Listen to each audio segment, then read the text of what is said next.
Right now, as you hear these words, there's a war going on inside your head. The battle of the mind isn't just a pretty concept. It's a reality that could be destroying your peace right now. You can't. God doesn't really love you. You'll never change. Do you recognize these voices? Jesus knew each one of them, and he left precise instructions on how to overcome them. What Jesus said about this will shock you, because he not only knew this spiritual warfare would take place in your mind, he already had the solution. And if you stick with me, I'll show you exactly how to use the same weapons he used to overcome bad thoughts.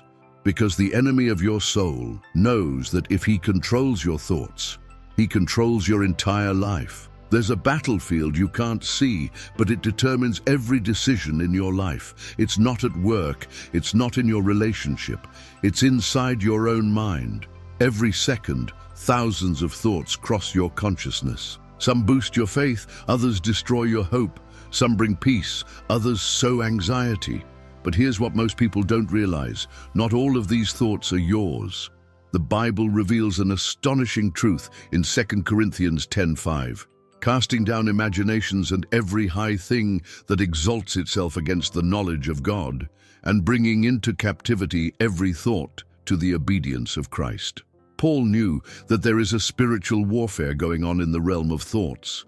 When you wake up in the middle of the night with that inexplicable heaviness, when a fear appears out of nowhere that paralyzes your dreams, when thoughts of failure hammer your mind, this isn't coincidence. It's strategy. The enemy knows that if he can plant the wrong seed in your mind, it will grow until it becomes your reality. But there's something he doesn't want you to discover. Jesus has already mapped out this entire battlefield, and he left precise instructions on how to overcome each attack. There was a woman who was tormented by voices. They weren't audible voices, but constant whispers in her mind. You're worthless. God has forgotten you. Your family would be better off without you. For years, she believed those thoughts were hers, until the day she discovered the truth. During a prayer, she realized something extraordinary. Those voices always attacked her at the moments she needed faith most. When she prayed, discouragement set in. When she read the Bible, doubts arose. When she tried to help someone, insecurity blossomed. It was as if there were an invisible timer sabotaging her every step toward God. This is the nature of mental strongholds. They don't arise out of thin air. They are built brick by brick through repetitive thoughts that shape our perception of reality.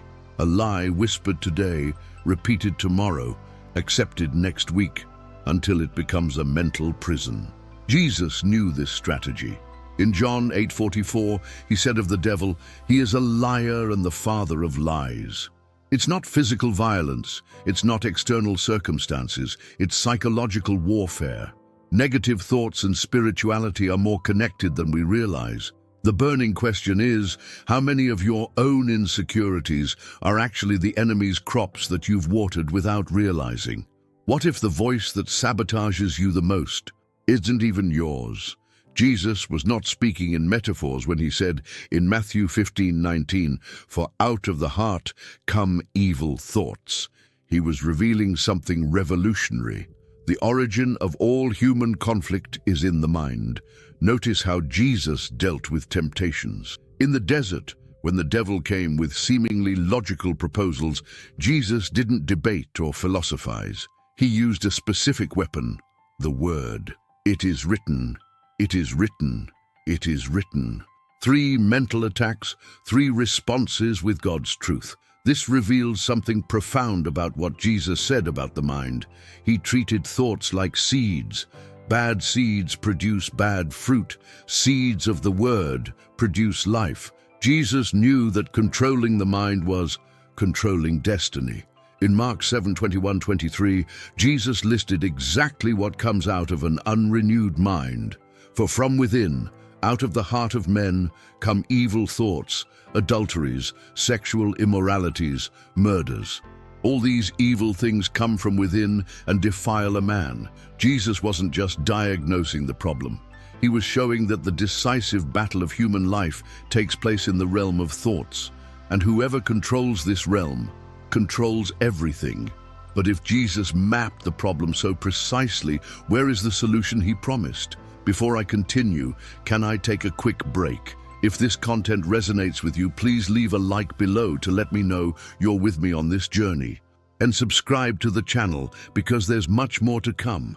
Now let's get to the real stuff. The key Jesus left is hidden in a word the modern church has forgotten: renewal. In Romans 12:2, Paul reveals the secret. And do not be conformed to this world, but be transformed by the renewing of your mind. Renewing the mind isn't a pretty concept. It's a spiritual technology. It's the process of systematically replacing lies with truth, fear with faith, despair with hope. But here's the thing few understand. It doesn't happen automatically. Imagine your mind as a garden. For years, seeds of lies have been planted there. You can't do it. God doesn't care. You'll never change. These lies have taken deep root. Renewal is the process of uprooting these falsehoods and planting seeds of God's truth. But this requires a daily, conscious, and intentional decision. Every morning you must choose: will I feed the lies or will I nurture the truth? Will I ruminate on problems or will I meditate on promises? A renewed mind in Christ is not a destination, it's a lifestyle. And Jesus knew that without this constant renewal, even the most faithful would eventually lose the mental battle. So the question arises, how exactly does this renewed mind that Jesus promised work? For who has known the mind of the Lord that he may instruct him? But we have the mind of Christ. When Paul wrote this in 1 Corinthians 2:16, he was revealing the greatest secret of the Christian life. The mind of Christ does not think as the world does. Where the world sees impossibility, Christ sees miracle. Where the world sees failure, Christ sees a lesson. Where the world sees an end, Christ sees a new beginning. This is the difference between a Christian mind and a worldly mindset. Jesus demonstrated this constantly. When the disciples saw a storm, Jesus saw an opportunity to demonstrate authority.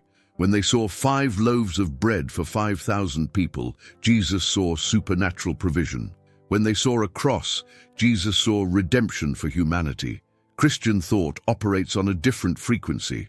It doesn't deny problems, but sees solutions that go beyond the natural. It doesn't ignore pain, but finds purpose in it. It doesn't minimize difficulties, but magnifies God's power over them. Here's what changes everything. You can train your mind to think like Christ did. Philippians 4:8 gives the manual: whatever is true, whatever is honorable, whatever is just, whatever is pure, whatever is lovely, whatever is admirable, if there is any excellence, if there is anything praiseworthy, think about these things. But having the mind of Christ goes beyond positive thoughts. It's about seeing reality through the eyes of one who has overcome death, hell, and the grave. Liberation of the mind happens the exact moment a truth from God replaces a lie from the enemy. It's like turning on a light in a dark room. The darkness doesn't fight the light, it simply disappears. John 8:32 promises, "And you will know the truth, and the truth will set you free." But this is not a philosophical or scientific truth. It is the truth about who God is, who you are in Christ, and what He has already accomplished for you. When someone who has spent years hearing you're no good finally hears God say, "You are my masterpiece, created in Christ Jesus," something breaks in the spiritual world.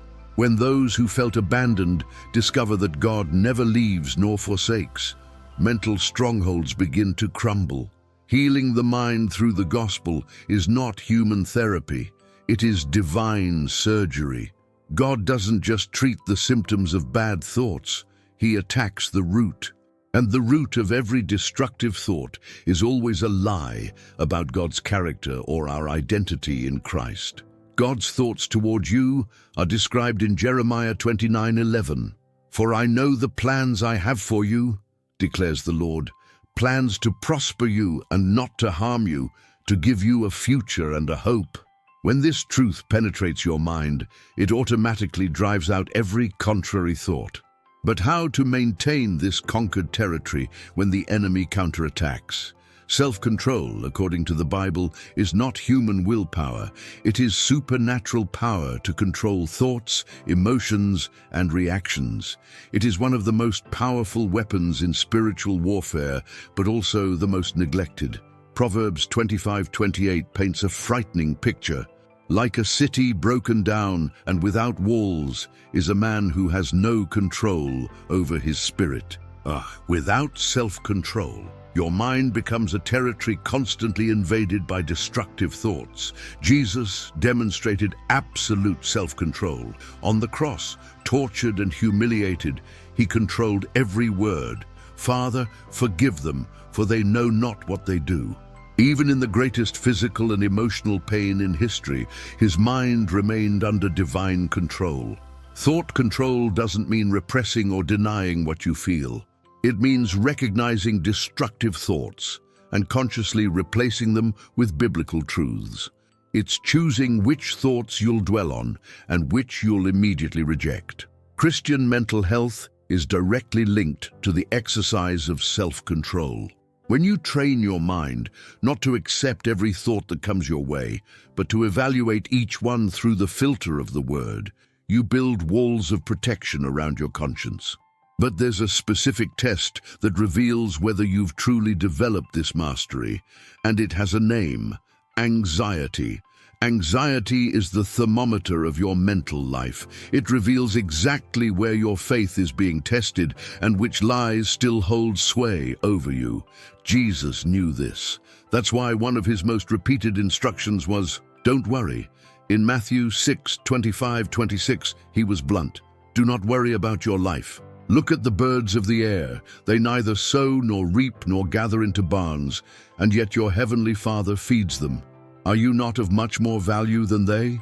How to deal with anxiety in faith. Jesus taught a revolutionary technique: immediate mental replacement. Every time an anxious thought arises, replace it with a truth about God's care. This isn't positive thinking, it's spiritual warfare. Philippians 4:6-7 gives the protocol: "Do not be anxious about anything, but in everything by prayer and petition, with thanksgiving, present your requests to God. And the peace of God, which transcends all understanding, will guard your hearts and your minds in Christ Jesus." Faith and mind are inseparably linked. An anxious mind produces weak faith. A renewed mind produces unshakable faith. That's why the enemy attacks your thoughts so often. He knows that by controlling your mind, he can neutralize your faith. But here's a truth that will bother a lot of people. Even after learning all this, the battle isn't over. This is the reality no one wants to hear. The spiritual battle in the mind never takes a break. Even after conversion, deliverance, renewal, the enemy continues to look for loopholes. Jesus experienced this personally. Luke 4:13 reveals something disturbing. When the devil had ended all the temptation, he departed from him for a season. Did you get that? For a season, he returned.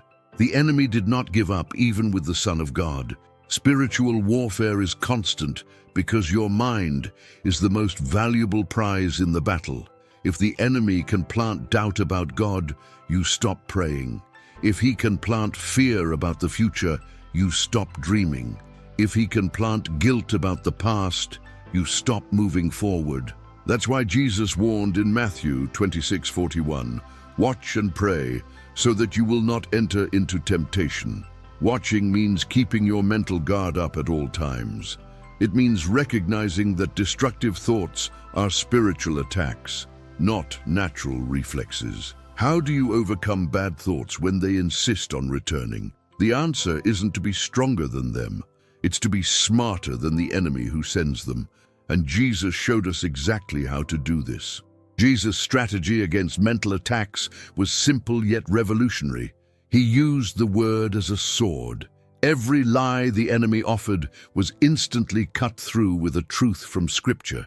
When the devil whispered, "If you are the Son of God, turn stones into bread," Jesus didn't philosophize about being hungry. He replied, "It is written, man shall not live by bread alone, but by every word that proceeds from the mouth of God."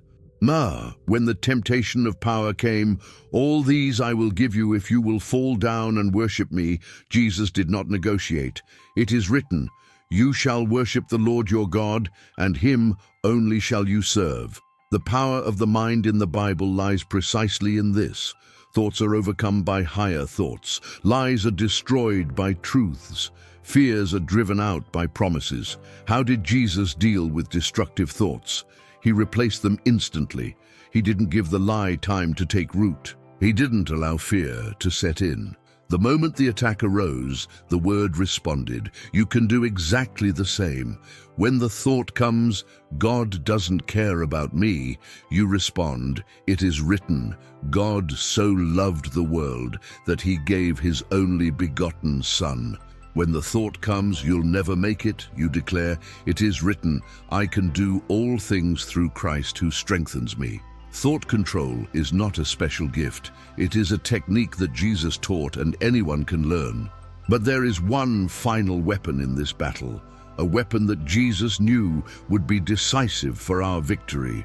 Hebrews 4:12 reveals the final secret. "For the word of God is living and active, sharper than any two-edged sword, piercing even to the division of soul and spirit, of joints and marrow, and is a discerner of the thoughts and intentions of the heart." God's word isn't just information, it's transformative power. When you declare a biblical promise over your life, it's not just repeating verses, it's releasing supernatural power that breaks down mental strongholds and establishes truth in your conscience.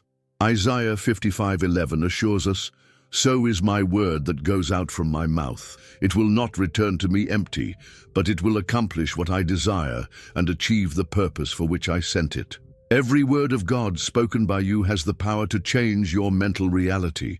A renewed mind in Christ is not a theological concept. It is the practical result of daily feeding your conscience with God's truths. It is choosing to immerse yourself in Scripture not as a form of religion, but as a means of spiritual survival. The power of the mind in the Bible is in the living Word. When you make God's promises your dominant thought, when biblical truths become your constant mental chatter, when faith replaces fear as your automatic response, you're not just thinking differently, you're living in the victory Jesus won for you. Because ultimately, the battle of the mind isn't about having perfect thoughts. It's about having the living, breathing Word of God at the center of your consciousness, transforming every thought into obedience to Christ. And when that happens, you finally understand what it means to have the mind of Christ. Now you know the truth the enemy didn't want you to discover. The battle of the mind can be won. Not by your own strength, but with the same weapons Jesus used. Every day you wake up, you have a choice. Will you feed the lies that imprison you, or will you nurture the truths that set you free? Will you passively accept whatever thoughts arrive, or will you exercise the self-control God gave you? I want you to stop right now and reflect honestly. What voices have been dominating your mind? What thoughts have you allowed to shape your reality? Because Jesus has already won the victory over each of these mental strongholds. If this content touched your heart, share it with someone who also needs to win this spiritual war. Leave a comment with your most impactful revelation and subscribe to the channel because there's much more profound biblical teaching to come. Remember, the renewal of the mind is not an event, it's a lifestyle. Liberation of the mind is not a feeling, it's a daily decision. And victory in the battle of the mind doesn't depend on the absence of attacks, but on the presence of God's living word in your consciousness. Christ has already won this battle for you. Now it's your turn to live in that victory, one renewed thought at a time. Let the mind of Christ be your mind. Let the thoughts of God be your thoughts. And may the peace that surpasses all understanding guard your hearts and minds in Christ Jesus.